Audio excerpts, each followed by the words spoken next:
Hello friends, welcome to our YouTube channel learn with NH. जैसा कि आप लोगों को पता है, कल के वीडियो में दोस्तों हमने चतुर्थ श्रेणी एग्जाम से संबंधित जो आपका माइनर टेस्ट 3 हुआ था उसके राजस्थान जीके के और करंट अफेयर के सवाल हमने डिस्कस किए थे। हिंदी के कुछ सवाल आपके बचे हुए हैं, तो इनके बारे में हम चर्चा करने वाले हैं दोस्तों। तो चलिए बिना देरी के शुरू करते हैं। जो भी विद्यार्थी चतुर्थ श्रेणी एग्जाम की तैयारी कर रहे हैं वो इस वीडियो को जरूर देखिए। यहाँ से आपको आइडिया लगेगा किस तरीके के सवाल आपके एग्जाम में पूछे जाएंगे। तो चलिए शुरू करते हैं दोस्तों। हिंदी का पहला सवाल देखिए, व्यक्तिवाचक संज्ञा का उदाहरण है। तो यहाँ पर कौन सा आपका व्यक्तिवाचक संज्ञा का उदाहरण है यह आपको बताना है दोस्तों। बताइए। भला, सुख, घोड़ा और दक्षिण। तो दक्षिण जो यहाँ पर दिया गया है दोस्तों, यह आपका व्यक्तिवाचक संज्ञा का उदाहरण है। ऑप्शन 2 यहाँ पर आपका सही हो जाएगा। अगला सवाल देखिए, मिठास शब्द है। तो मिठास शब्द जो है दोस्तों, यह आपका किस प्रकार का शब्द है? व्यक्तिवाचक है या फिर आपका जातिवाचक है, भाववाचक है या फिर आपका द्रव्यवाचक है? तो देखने से आपको पता लग रहा है दोस्तों, ये कैसा हो जाएगा? आपका भाववाचक हो जाएगा। ऑप्शन 2 यहाँ पर आपका सही हो जाएगा। अगला सवाल देखिए, जातिवाचक संज्ञा नहीं है। तो जातिवाचक संज्ञा आपकी कौन सी नहीं है? यहाँ पर ये पूछा गया आपसे, जातिवाचक संज्ञा कौन सी नहीं है? गाय, मकान, लोहा और आपका सेसव। तो जातिवाचक संज्ञा यहाँ पर आपकी कौन सी नहीं है? तो ये आपकी कौन सी हो जाएगी? सेसव यहाँ पर दोस्तों आपकी जातिवाचक संज्ञा नहीं है।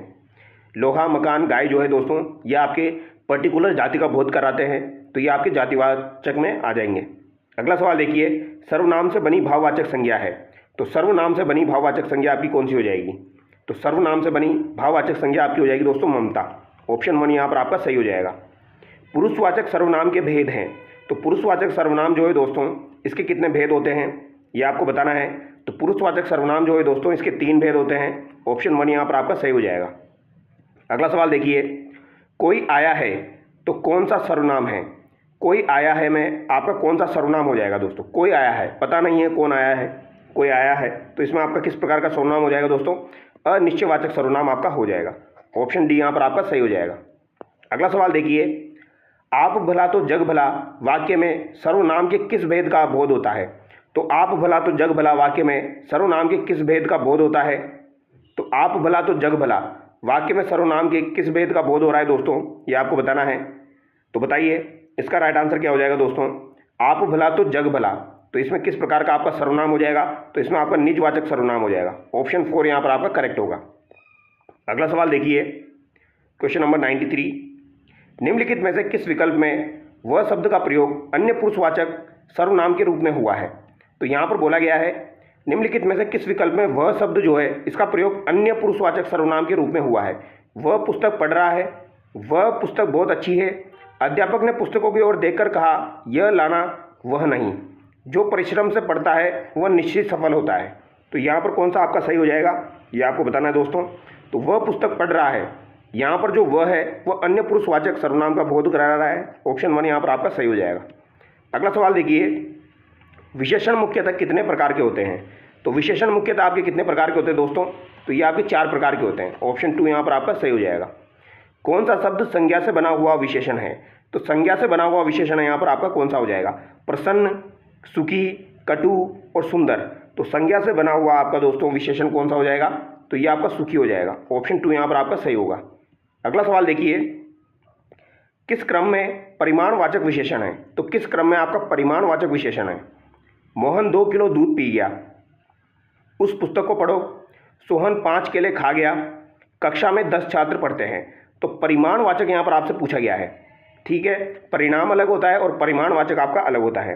तो यहाँ पर आपका राइट आंसर क्या हो जाएगा? मोहन 2 किलो दूध पी गया, यह आपका परिमाणवाचक में आ जाएगा। अगला सवाल देखिए, सार्वनामिक विशेषण का सही क्रमांक है। तो सार्वनामिक विशेषण जो है दोस्तों, इसका सही क्रमांक क्या हो जाएगा आपका? तो बताइए इसका राइट आंसर क्या होगा दोस्तों? तो सार्वनामिक विशेषण का सही क्रमांक हो जाएगा, उस घर में मेरी सहेली रहती है। ये वाला आपका बिल्कुल सही हो जाएगा, ठीक है, सार्वनामिक विशेषण का सही क्रमांक। अगला सवाल देखिए, क्वेश्चन नंबर 98, निम्न में से सकर्मक क्रिया है। तो निम्न में से आपकी सकर्मक क्रिया कौन सी हो जाएगी दोस्तों? जाना, बैठना, उड़ना, काटना। तो यहाँ पर आपको बताना है सकर्मक क्रिया आपकी कौन सी है। तो काटना जो है दोस्तों, ये आपकी सकर्मक क्रिया के अंतर्गत आ जाएगी, ठीक है। निम्नलिखित में से अकर्मक क्रिया है। तो अकर्मक क्रिया कौन सी हो जाएगी? लिखना, पढ़ना, करना, दौड़ना। तो बताइए दोस्तों अकर्मक क्रिया कौन सी हो जाएगी? यहाँ पर आपकी दौड़ना हो जाएगी। अगला सवाल देखिए, कौन सा सकर्मक क्रिया का उदाहरण है? तो कौन सा यहाँ पर आपका सकर्मक क्रिया का उदाहरण है? बच्चा सदा रोता रहता है, उसने अमरूद खरीदे, हिमांशु छत पर चढ़ गया, सोहन छत से गिर गया। तो यहाँ पर आपको बताना है सकर्मक क्रिया का उदाहरण कौन सा है।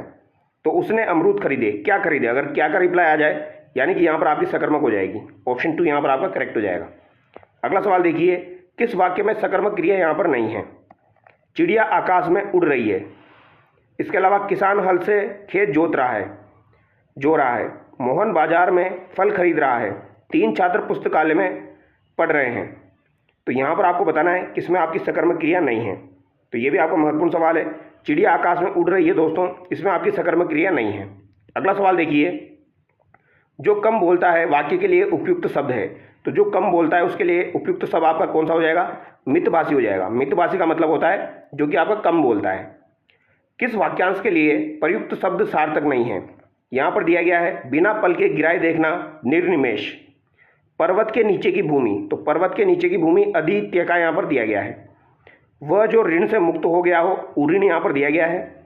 और इतिहास से संबंधित ऐतिहासिक यहाँ पर दिया गया है। तो कौन सा आपका दोस्तों यहाँ पर सार्थक नहीं है। तो पर्वत के नीचे की भूमि जो होती है वो दोस्तों अद्वितीय का ना होकर उपत्यय का होती है। तो ऑप्शन 2 यहाँ पर आपका सही हो जाएगा। अगला सवाल देखिए, क्वेश्चन नंबर 104, शीघ्र प्रसन्न होने वाला वाक्यांश के लिए एक शब्द है। तो शीघ्र जो प्रसन्न हो रहा है उसके लिए एक शब्द आपको बताना है। तो ये आशुतोष हो जाएगा। आशुतोष का मतलब शीघ्र प्रसन्न होने वाला। मार डालने की प्रबल इच्छा वाक्यांश के लिए एक शब्द है। तो मार डालने की प्रबल इच्छा, तो प्रबल इच्छा के बारे में यहाँ पर बात की गई है। जिज्ञासा, जिज्ञासा, जिज्ञासु, जिज्ञांसु। तो मार डालने की प्रबल इच्छा आपकी क्या हो जाएगी दोस्तों, तो ये आपकी जिज्ञासा हो जाएगी। ठीक है, ऑप्शन 2 यहाँ पर आपका सही हो जाएगा। अगला सवाल देखिए, किसी अधिकारी का व्यक्तिगत ध्यान किसी विशेष विषय पर की ओर आकर्षित करने के लिए कौन सा पत्र आपका लिखा जाएगा। तो किसी विशेष विषय पर ध्यान आकर्षित करने के लिए कौन सा पत्र आपका लिखा जाता है। तो ये अर्धशासकीय पत्र आपका लिखा जाता है। ऑप्शन 1 यहाँ पर आपका सही हो जाएगा। अगला सवाल देखिए, अर्ध सरकारी पत्र के बारे में असत्य कथन है। तो अर्ध सरकारी पत्र जो है इसके बारे में असत्य कथन आपको बताना है दोस्तों। इसमें प्राप्त करने वाले को पदनाम से संबोधित किया जाता है।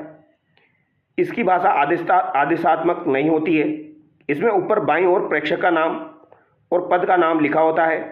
इसमें सबसे ऊपर कार्यालय, संस्था, विभाग का नाम और स्थान का उल्लेख होता है। तो यहाँ पर दोस्तों कौन सा आपका गलत है। तो यहाँ पर पहला है आपका गलत है। इसमें प्राप्त करने वाले को पदनाम से संबोधित किया जाता है। तो यहाँ पर पदनाम से संबोधित नहीं किया जाता है क्योंकि ये आपका अर्ध सरकारी पत्र है। अगला सवाल देखिए, अर्ध सरकारी पत्र में संबोधन का उचित तरीका है। तो संबोधन का उचित तरीका यहाँ पर क्या हो जाएगा आपका अर्ध सरकारी पत्र में, श्रीमान जी, मान्यवर, महोदय या फिर आपका प्रेयसी। तो प्रेयसी आप लिख सकते हो। ऑप्शन 2 यहाँ पर आपका सही हो जाएगा। अगला सवाल देखिए, सामान्यतः कार्यालयों के द्वारा मूल्य सूची के प्रस्ताव मांगने एवं अन्य पक्षों के द्वारा मूल्य सूची प्रस्तुत करने की प्रक्रिया कहलाती है। तो मूल्य सूची के प्रस्ताव मांगने यानी वही टेंडर की बात की जा रही है दोस्तों। ठीक है, तो राइट आंसर क्या हो जाएगा आपका, निविदा हो जाएगा। अगला सवाल देखिए, क्वेश्चन नंबर 110, निविदा सूचना के प्रारूप में उल्लेखित नहीं होता है। तो निविदा सूचना जो होती है उसके प्रारूप में क्या उल्लेखित नहीं होता है, संबोधन एवं अधोलेख, निविदा प्रपत्र जमा कराने की अंतिम तिथि, निविदाएं खोलने की तिथि, कार्य आपूर्ति का विवरण। तो यहाँ पर कौन सा आपका नहीं होता है, ये आपसे पूछा गया है। तो संबोधन और अधोलेख नहीं होता है, बाकी ये सारी डिटेल इसमें दी गई होती है। अगला सवाल देखिए, सब्ज बाग दिखाना मुहावरे का सही अर्थ है। तो सब्ज बाग दिखाना मुहावरे का सही अर्थ क्या हो जाएगा दोस्तों, तो प्रलोभन देना हो जाएगा। ऑप्शन 3 यहाँ पर आपका करेक्ट होगा। मुट्ठी गर्म करना मुहावरे का सही अर्थ है। तो मुट्ठी गर्म करना मुहावरे का सही अर्थ आपका क्या हो जाएगा दोस्तों, मुट्ठी गर्म करना यानी कि रिश्वत देना, किसी को आप रिश्वत दे रहे हो। कागजी घोड़े दौड़ाना मुहावरे का भावार्थ है। कागजी घोड़े दौड़ाना मुहावरे का भावार्थ आपका क्या हो जाएगा दोस्तों, केवल कागजी कार्यवाही करना। क्षणभंगुर, किसी को पता न चलना, खरी खरी सुनाना। तो कागजी घोड़े दौड़ाना का मतलब है ओनली ऊपर ऊपर से आपको कार्यवाही करनी है, उसे कहा जाता है कागजी घोड़े दौड़ाना, यानी एक तरीके से नाटक चल रहा है। तो केवल कागजी कार्यवाही करना। ऑप्शन 1 यहाँ पर आपका करेक्ट होगा। मोर का पर्यायवाची नहीं है।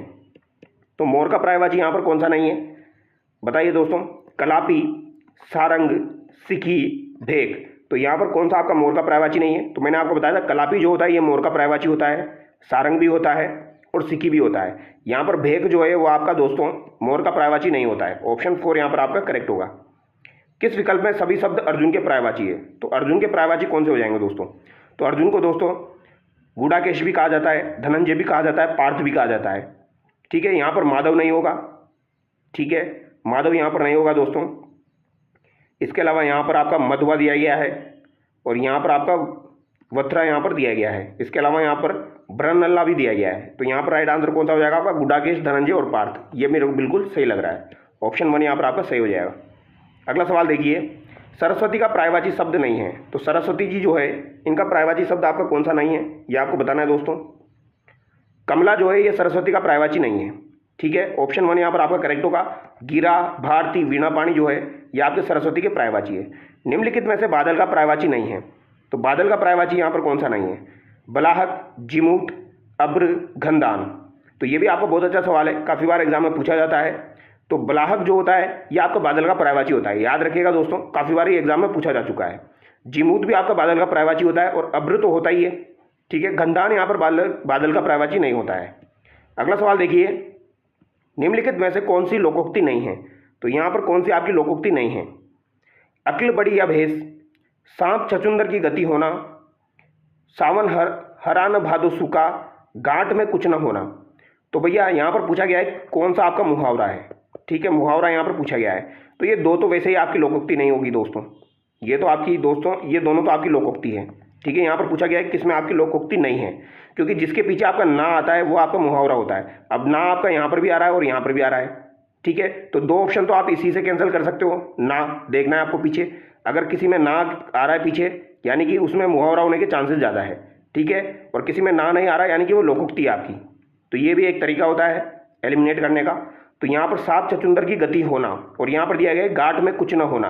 तो गांठ में कुछ न होना ये आपका मुहावरा हो जाएगा। ऑप्शन 4 यहाँ पर आपका करेक्ट है दोस्तों, इसमें आपकी लोकोक्ति नहीं है। भागते भूत की लंगोटी भली। तो भागते भूत की लंगोटी भली लोकोक्ति का सही अर्थ है। तो भागते भूत की लंगोटी भली इसका क्या अर्थ हो जाएगा? किसी बहाने काम न करना, आपत्ति के समय थोड़ी सहायता भी बड़ी होती है, जो मिल गया वही काफ़ी है, या ज्ञान कम दिखावा अधिक।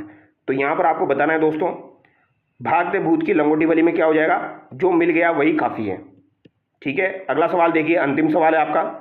निम्नलिखित में से किस लोकोक्ति के सामने उसका सही भावार्थ नहीं है? तो किस में सही भावार्थ नहीं है?